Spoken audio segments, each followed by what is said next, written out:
লঙ্গানের মধ্যে যতগুলো জাত আছে তার মধ্যে সবচাইতে প্রিয় জাত হচ্ছে এই সাদা লঙ্গান জাতটি।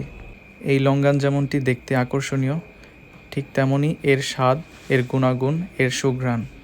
আর অন্য লঙ্গান থেকে এর বীজটা অনেকটা ছোট হয়ে থাকে। এখন টিপ দিয়ে দেখব যে এই লঙ্গানটি বেশি নরম, মানে সেটি ততটা পেকেছে, আর বীজটাও হয়তো একটু ছোট হয়েছে। তো এটা একটু বেশি নরম লাগছে, এটা ছিঁড়ে দেখি এর ভেতরটা কেমন।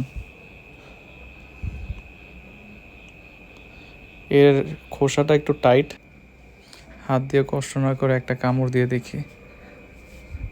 এই যে খুব ছোট বীজ, আর মাংসের পরিমাণ অনেকটাই বেশি।